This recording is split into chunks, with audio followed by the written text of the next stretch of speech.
Good afternoon dear student. जैसा कि पिछली कक्षा में आपने वैद्युत रासायनिक समीकरण के तीनों लेक्चर को देखा होगा और तीनों लेक्चर में आपने पाया होगा कि वैद्युत रासायनिक श्रेणी के क्या क्या अनुप्रयोग हैं। तो बृहद अनुप्रयोग पढ़ाया गया होगा और उससे रिलेटेड भी क्वेश्चंस हैं, तो आप बुक की सहायता से पढ़ पाएंगे।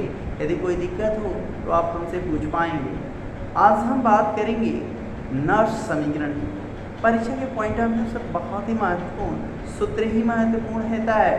तो सूत्र ही पूछ दिया जाए कि नर्स समीकरण क्या है, तो नर्स समीकरण पूछा जाए या नर्स समीकरण का अनुप्रयोग पूछा जाए तो हम भिन्न भिन्न नर्स समीकरण भिन्न भिन्न सेलों के लिए नर्स समीकरण की बात करेंगे।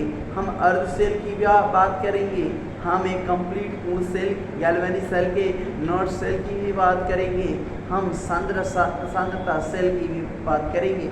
तो इन सेलों में या इन सेलों का जब ईएमएफ कैसे ज्ञात करेंगे उसके लिए नर्स समीकरण बतलाया गया है। तो एक एक लेकर हम आपको समझाने का प्रयास करते हैं। पहला हम बात करते हैं अर्ध सेलों के लिए नर्स समीकरण। अर्ध सेलों के लिए नर्स समीकरण क्या है?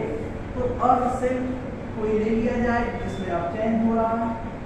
अर्ध सेलों के लिए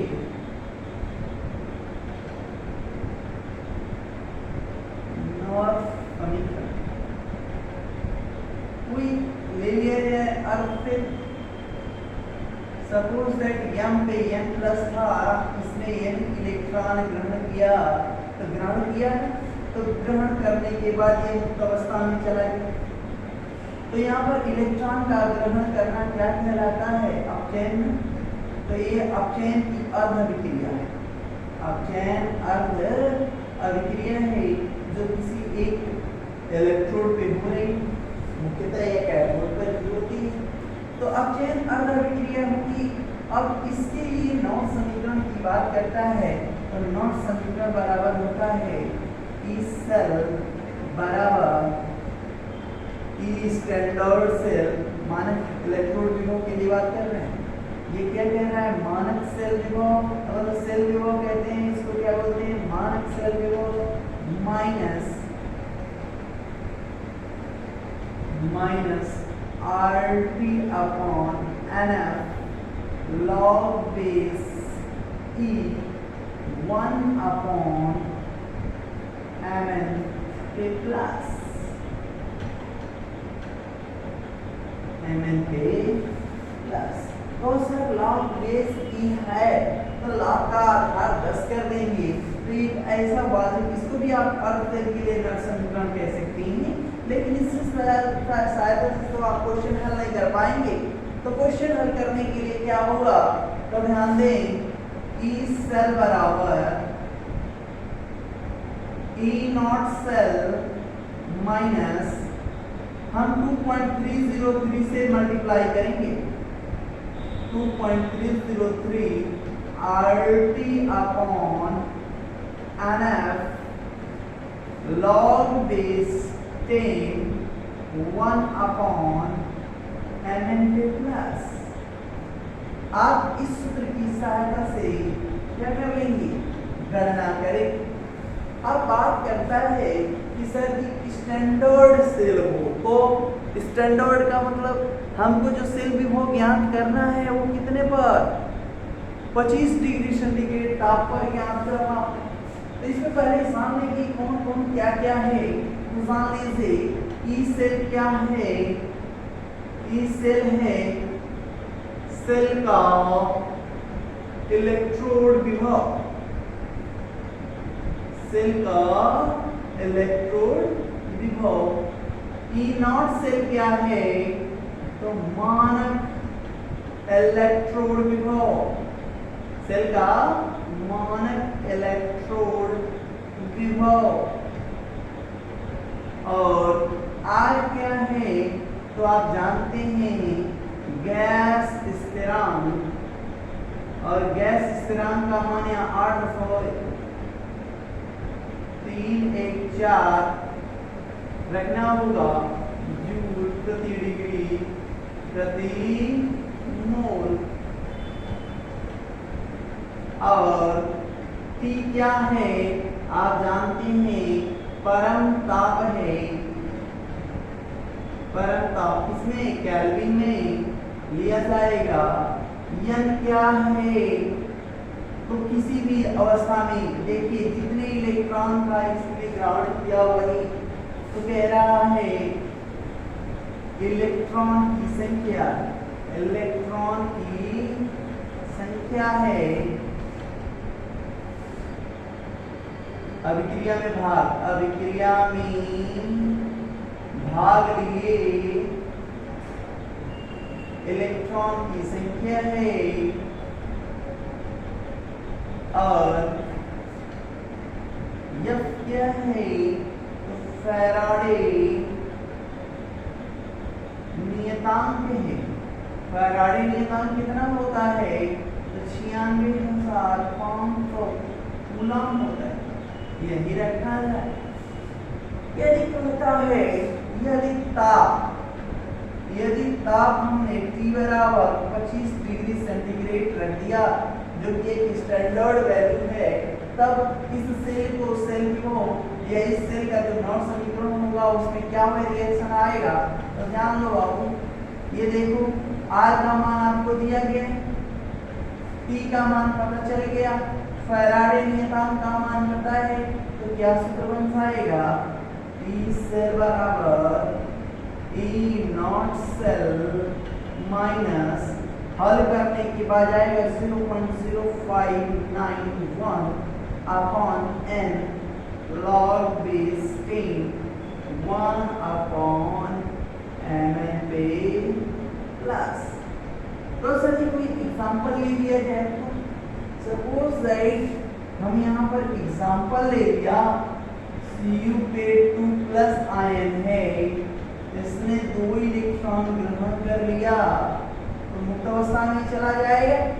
तो इस अर्ध सेल के लिए नॉट समीकरण क्या होगा ये जान लें, तो हम आपको यही दिखा दें, कहीं अलग ना दिखाते हुए यही दिखा दें, तो क्या हो जाएगा, E सेल बराबर E नॉट सेल माइनस 0.591, हमने कितने पे लिया है, 25 डिग्री की बात कर रहे हैं हम।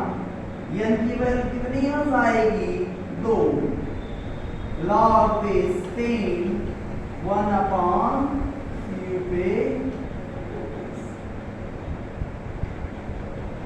इस पर हल कर लेंगे, कितना कर लीजिए,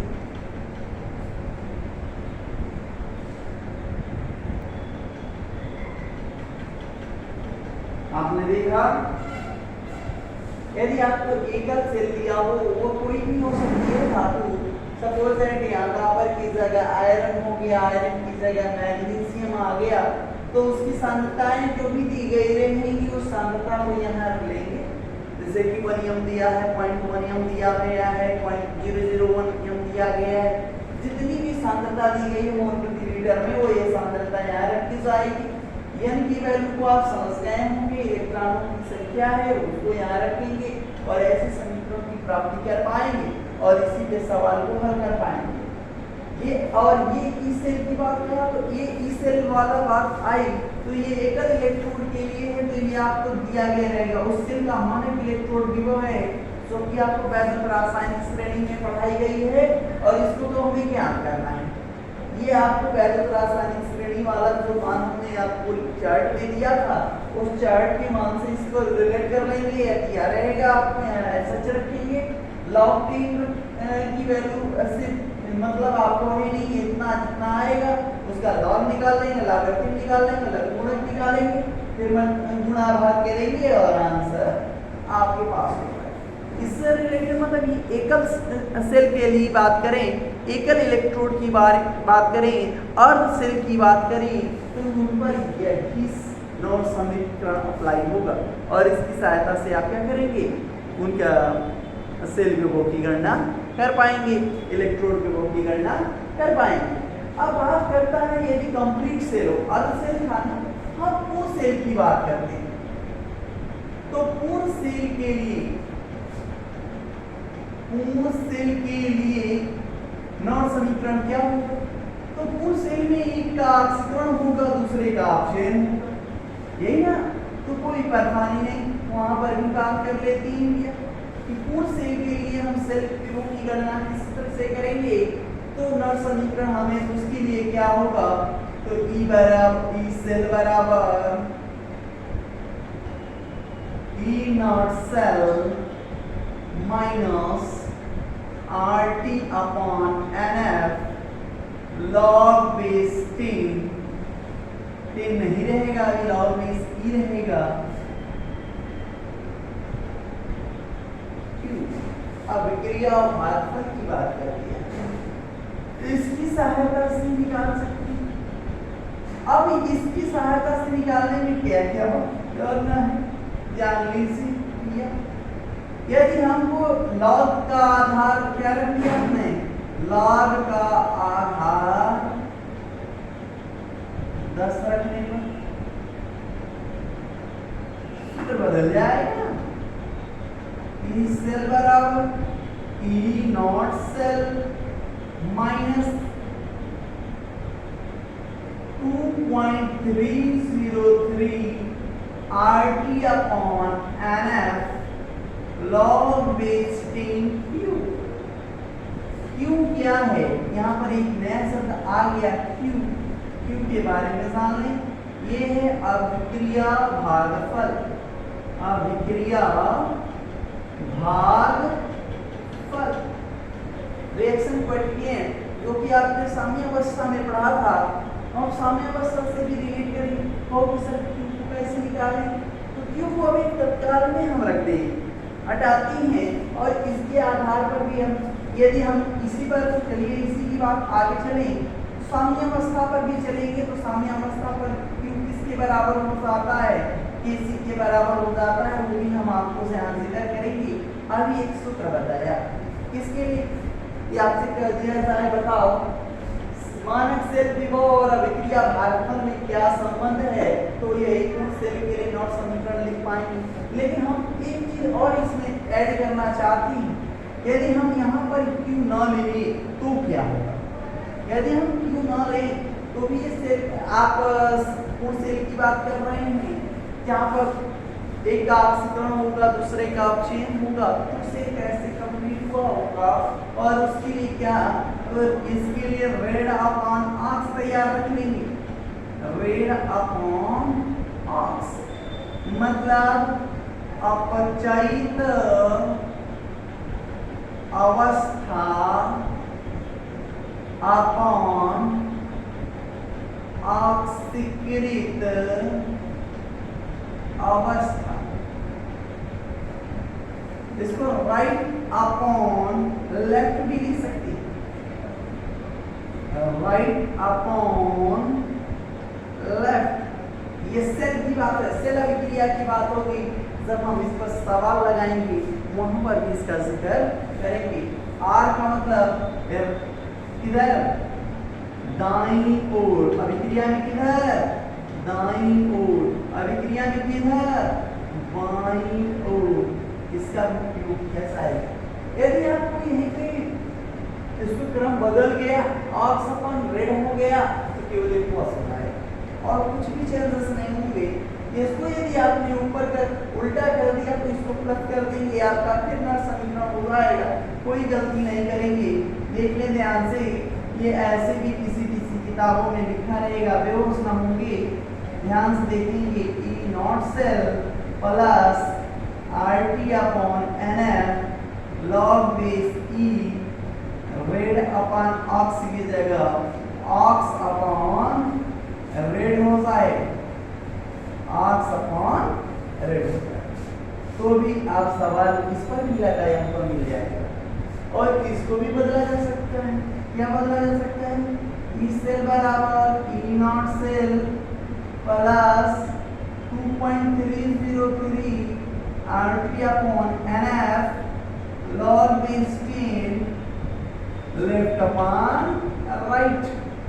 फिर से मैं बात कर रहा हूँ, लेफ्ट अपॉन राइट क्या है, जब अभिक्रिया लिखेंगे, पूर्ण सेल अभिक्रिया लिखेंगे, तो जो उसकी बाईं ओर होगा वो आपका लेफ्ट नीचे रखा जाएगा, जो दाईं ओर होगा वो ऊपर उसकी सांद्रता। अब कहोगे सर किसकी सांद्रता लेंगे, जो एक्वस मीडियम में होगा, जो एक्वस मीडियम मतलब जिसकी सांद्रता दी गई रहेगी, आपको बताया गया होगा जब ठोस अवस्था में होती है पदार्थ तो उसकी अवस्था में कोई मतलब उसकी सांद्रता परिवर्तित नहीं होती। जब एक्वस होगा, विलीन की अवस्था में होगा तो उसी की सांद्रता बदलेगी। तो जो विलीन की अवस्था में होगा, आयनिक फॉर्म में होगा, आयन के रूप में होगा, उसी की केवल सांद्रता परिवर्तन की बात करेंगे। क्योंकि आप बड़े ब्रैकेट को मतलब समझते होंगे, इसका मतलब होता है एक्टिव मास, सक्रिय द्रव्यमान, जिसको कहते हैं कंसंट्रेशन। बड़े ब्रैकेट को क्या कहते हैं अंग्रेजी में, मतलब केमिस्ट्री की भाषा में सांद्रता बोलते हैं। तो सांद्रता को रिप्रेजेंट कर रहा है। तो ये सांद्रता, बड़ा वाला ब्रैकेट क्या है, सांद्रता परिवर्तन को रिप्रेजेंट करेगा। जिसकी सांद्रता में परिवर्तन हो सकता है वही और उसी को रिप्रेजेंट करेंगे जो सॉलिड स्टेट में होगा। तो कैसे सर, थोड़ा बता दीजिए कोई रिएक्शन। तो देखिए ध्यान से, Cu2 plus Zn is equal to Zn पे 2 प्लस Cu। दिख रहा है आपको, यहाँ ऑक्सीकरण भी हुआ है एक का और एक का अपचयन भी हुआ है। अभिक्रिया की बात करें तो ये कहाँ है, लेफ्ट साइड, ये कहाँ है, राइट साइड। अभिक्रिया वाक्य की बात करें तो आपने साम्य स्थिरांक पढ़ा होगा। साम्य स्थिरांक बराबर आपने पढ़ा होगा क्या, राइट अपॉन लेफ्ट पढ़ा होगा। मान कहता है कि उत्पादित की सांद्रता बटा में अभिकारक पदार्थों की सांद्रता होती है ना, आपने वो पढ़ा होगा। लेकिन यहाँ पर जब हम इसकी आ जाएंगे बात तो यहाँ पर किसकी बात करेंगे, हम न कॉपर की बात करेंगे ना इधर वाले जिंक की बात करेंगे। हम केवल इस आयन Cu पे 2 प्लस आयन की बात करेंगे, यहाँ पर Zn पे 2 प्लस आयन की बात करेंगे। तो ये लेफ्ट है तो यहाँ रखा जाएगा, ये राइट है तो यहाँ रखा जाएगा। समझ में आई बात। और भी बात करेंगे इस पर। अब इससे रिलेटेड कौशल की इतना बड़ा सूत्र तो याद नहीं होगा। इतना बड़ा सूत्र याद करने के लिए कौन कहता है आपको, जो परीक्षा के पॉइंट ऑफ व्यू से आएंगे और उसकी बात कर लें। हम बात करते हैं 25 डिग्री सेंटीग्रेड पर। आपको परीक्षा में केवल मानक पूछा जाएगा, 25 डिग्री का मतलब 298 केल्विन ताप पर पूछा जाएगा। तो क्या करेंगे, टेंशन खत्म। आप सिंपल सी बात एक चीज समझेंगे, यदि आपको E बराबर 25 डिग्री सेंटीग्रेड दिया हो, चाहे 298 केल्विन पर EMF पूछा गया हो, तो क्या करोगे, तो कहोगे E सेल बराबर E नॉट सेल माइनस, सब हल करने के बाद, क्योंकि ये इतना वैल्यू दिया है, R की वैल्यू ये रख लेंगे, T की वैल्यू 298 रख लेंगे, फैराडे का मतलब 96,500 रख लेंगे। हल करने पर क्या आएगा, 0.0591 upon log base 10 right upon। इसी का सूत्र का हल कर देंगे, आ जाएगा। फिर भी कह रहा हूँ यहाँ पे प्लस कर देंगे तो ये पलट जाएगा। समझ में आया। फिर से कह रहा हूँ अपचयित अवस्था अपॉन ऑक्सीकृत अवस्था की बात करना है। किसका अपचयन हुआ है, किसका ऑक्सीकरण हुआ है की बात करना है। अब चलती कहता है कि सर इस पर सवाल भी बताना है क्या आपको, तो आपको फॉर्मूला ये याद दिमाग में रखना होगा। इसी पर आधारित सवाल लगाए जाएंगे। मूल सेल के लिए भी आपने नॉट समीकरण पढ़ लिया। मूल सेल के लिए जब नॉट समीकरण आपने पढ़ लिया तो इससे रिलेटेड सवाल की भी बात करना हो, तो सवाल तो आज हम करेंगे नहीं। आज हम थोड़ा सा आपको फिर से समझाएं EMF क्या होता है। तो उसके लिए